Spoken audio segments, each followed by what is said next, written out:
نحمده ونصلي على رسوله الكريم اما بعد فاعوذ بالله من الشيطان الرجيم بسم الله الرحمن الرحيم رب اشرح لي صدري ويسر لي امري واحلل عقدة من لساني يفقهوا قولي یا ایھا المزمل، اے کپڑے میں لپٹنے والے، قم اللیل، رات کو قیام کرو، الا قلیلا، مگر کم، تھوڑا، نصفہ، آدھا اس کا یعنی آدھی رات، او انقص منہ، یا کم کر لو اس میں سے بھی، قلیلا تھوڑا سا، او زد علیہ، یا بڑھا لو اس پر یعنی نصف پر، ورتل القرآن ترتیلا، اور قرآن کو ٹھہر ٹھہر کر پڑھو، ٹھہر ٹھہر کر پڑھنا۔ یہاں قرآن مجید پڑھنے کا ادب بتایا جا رہا ہے کہ ورتل القرآن ترتیلا، کہ قرآن کو خوبصورتی کے ساتھ پڑھو،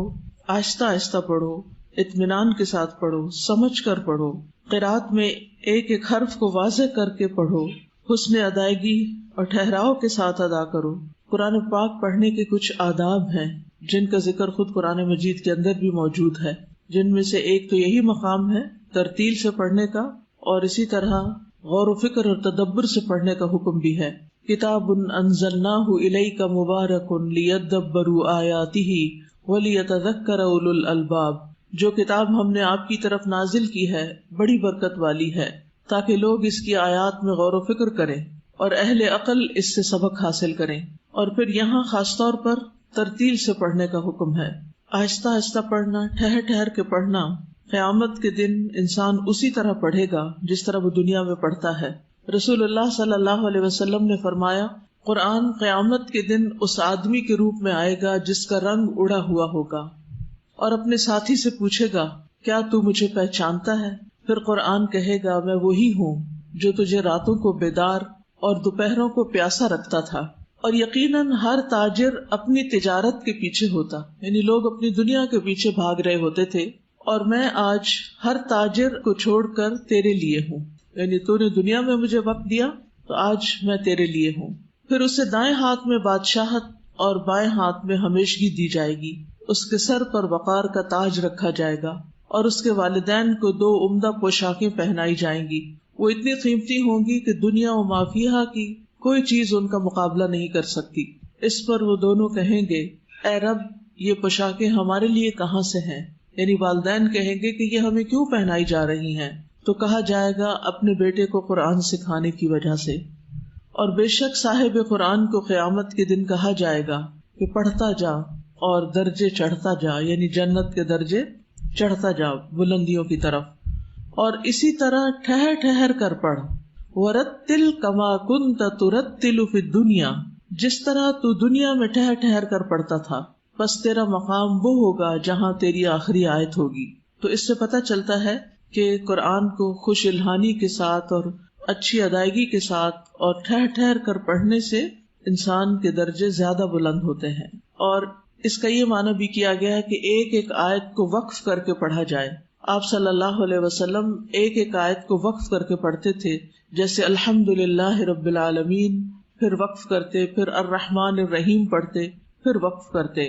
آیات پر رک کر ان کے مطابق اللہ تعالیٰ سے سوال بھی کرنا چاہیے۔ اگر غور و فکر کی آیت ہو تو انسان کہے، ربنا ما خلقت ھذا باطلا سبحانک فقنا عذاب النار۔ نبی صلی اللہ علیہ وسلم جب تسبیح والی کسی آیت سے گزرتے تو آپ سبحان اللہ کہتے، جب سوال کرنے والی کسی آیت سے گزرتے تو سوال کرتے، جب تعوذ والی آیت سے گزرتے تو اللہ سے پناہ طلب کرتے۔ لیکن یاد رکھیے کہ قرآن کو ایسے تیز تیز نہیں پڑھنا چاہیے جیسے ہم تیز تیز باتیں کرتے ہیں یا تیز تیز کوئی شعر و شاعری کر رہے ہوں، بلکہ اس کو اس کا حق دے کے پڑھنا چاہیے۔ انا سنلقی علیک قولا ثقیلا،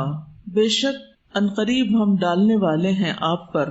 بھاری بوجھ۔ قولا ثقیلا، قولا ثقیلا سے مراد عمومی طور پر قرآن لیا گیا ہے، لیکن ثقیل ہونے کے 4 معنی بیان کیے گئے ہیں۔ نمبر 1، وحی کا ثقیل ہونا، وحی کا بوجھل ہونا۔ جب آپ صلی اللہ علیہ وسلم پر وحی نازل ہوتی تو یہ آپ کے لیے بہت بھاری ہوتی تھی، آپ ہل نہیں سکتے تھے، حرکت کرنے پر قادر نہیں ہوتے تھے، یہاں تک کہ وحی آپ سے دور ہو جاتی، یعنی وحی کی کیفیت ختم ہو جاتی۔ یہ حضرت عائشہ رضی اللہ تعالی عنہا اور عروہ بن زبیر کا قول ہے۔ دوسرا معنی ہے احکام پر عمل کرنا بھاری ہے، یعنی اس کے فرائض، اس کے احکام، اس کے حلال اور اس کے حرام پر عمل کرنا بھی ایک بھاری کام ہے، جیسے نماز ادا کرنا، وَإِنَّهَا لَكَبِيرَةٌ إِلَّا عَلَى الْخَاشِعِينَ، اسی طرح حج کرنا، عمرہ کرنا،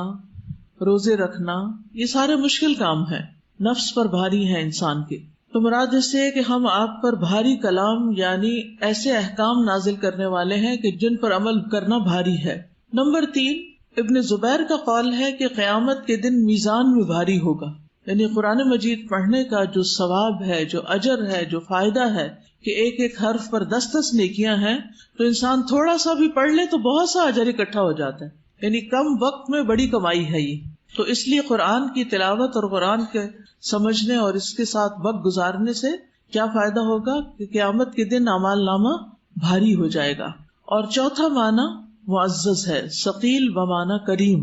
سدی کہتے ہیں کہ عربوں میں کہا جاتا ہے فلان ثقیل علیہ، کہ فلاں مجھ پر ثقیل ہے، یعنی مجھ پر معزز ہے، یعنی فلاں میرے لیے بہت بڑا ہے۔ پھر اسی طرح مضبوط ہونے کے معنوں میں بھی ثقیل بمعنی ثابت، کیونکہ بھاری چیز جو ہوتی ہے وہ اپنی جگہ پر مضبوطی سے جمی ہوئی ہوتی ہے۔ تو قرآن مجید بھی ایک مضبوط کلام ہے، مضبوط جمع ہوا، معجز کلام ہے، جس کا معجز ہونا، عاجز کرنے والا ہونا کبھی بھی ختم نہیں ہوگا، یعنی قرآن کسی سے مغلوب ہونے والا نہیں، سب پر غالب ہونے والا ہے، مضبوط کلام ہے۔ اور جہاں تک اس بات کا تعلق ہے کہ نبی صلی اللہ علیہ وسلم پر وحی کا بوجھ ہوتا تھا،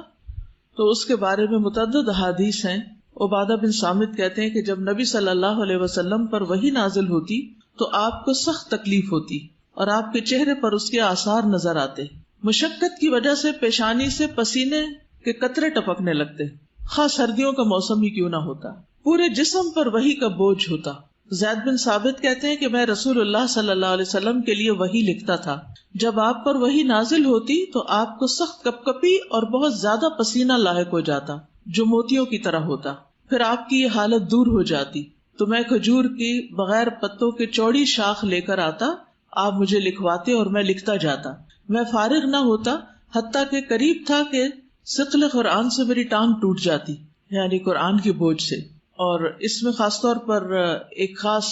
موقع پر نبی صلی اللہ علیہ وسلم نے زید بن ثابت کو ایک آیت لکھوائی، لا يستوی القاعدون من المؤمنین والمجاہدون فی سبیل اللہ، کہ مومنوں میں سے بیٹھنے والے اور جہاد کرنے والے برابر نہیں ہوتے۔ کہتے کہ آپ مجھے یہ لکھوا رہے تھے کہ اتنے میں ابن ام مکتوم داخل ہوئے، انہوں نے عرض کیا اے اللہ کے رسول صلی اللہ علیہ وسلم، اگر مجھے جہاد کی طاقت ہوتی تو میں ضرور جہاد کرتا، اور وہ نابینا تھے۔ وہ کہتے ہیں کہ جب آپ لکھوا رہے تھے تو آپ کی یہ ٹانگ جو تھی میری ران کے اوپر تھی، کہ اسی حالت میں اللہ تعالیٰ نے اپنے رسول پر وحی نازل فرمائی اور میری ران پہ اتنا بوجھ اور وزن پڑا کہ مجھے ڈر محسوس ہوا کہ کہیں وہ ٹوٹ نہ جائے۔ یہ وزن آپ سے کم ہوا تو اللہ تعالیٰ نے صرف یہ الفاظ نازل کیے، غیر اولی الضرر۔ سوچئے غیر اولی الضرر کا جو اضافہ کیا گیا اس میں، اس کی وجہ سے اتنا بوجھ آپ پر پڑا۔ آپ میں سے کبھی کسی کو سردی لگ کے بخار چڑھا؟ کس کو؟ سبھی کو ایکسپیرینس ہے۔ آپ نے دیکھا ہوگا کہ اس وقت کپکپی جب طاری ہوتی ہے، یعنی کہ وہ جو شیورنگ ہوتی ہے، وہ شیورنگ آپ کے جسم کو توڑ دیتی، کمر توڑ بخار ہوتا ہے، وہ اتنا شدید ہوتا ہے، اور ایسا لگتا ہے جیسے آپ پر کوئی وزن پڑ رہا ہو۔ یہ تو کچھ بھی نہیں اس کے مقابلے میں جو وحی کی کپکپی اور وحی کی پھر اس شدت کی وجہ سے آپ کا پسینہ نکلنا اور پھر اس کا بوجھ پڑنا آپ پر، اور اگر اس وقت کسی اور کے اوپر وہ آپ کا جسم کا کچھ حصہ ہوتا تو وہ دوسرا شخص بھی اس بوجھ تلے دب جاتا۔ جیسے اونٹنی کے اوپر ایک دفعہ آپ تھے اور وہی نازل ہونا شروع ہوئی تو اونٹنی بیٹھنے لگ گئی، یعنی کھڑے کھڑے اس کی ٹانگیں نیچے مڑنے توڑنے لگ گئی اور جیسے وہ زمین کے ساتھ لگنے لگی، اتنا بوجھ تھا اس اونٹنی پر، چرچرانے لگی۔ یعنی وہ جانور جس پر آپ سوار ہوتے اور وہی آتی تو وہ گردن زمین پہ ڈال دیتا۔ اسماء بنت یزید کہتی ہے کہ جس وقت آپ پر سورۃ المائدہ نازل ہوئی تو رسول اللہ صلی اللہ علیہ وسلم کی اونٹنی عزبہ کی لگام میں نے پکڑی ہوئی تھی، حضرت اسماء بنت یزید نے، اور وہی کے بوجھ سے ایسے محسوس ہو رہا تھا کہ اونٹنی کا بازو ٹوٹ جائے گا، یعنی اتنی زیادہ اس کے اوپر بوجھ کی کیفیت تھی، اتنا پریشر آ گیا تھا۔ تو وحی کا نزول جو ہے یہ ایک بہت مشقت امیز کام تھا، اور ویسے بھی آپ دیکھیں کہ اللہ سبحانہ وتعالیٰ فرماتے ہیں لو انزلنا هذا القرآن على جبل لرأيته خاشعا متصدعا من خشیت اللہ، اگر ہم یہ قرآن کسی پہاڑ پر نازل کرتے تو تم دیکھتے کہ وہ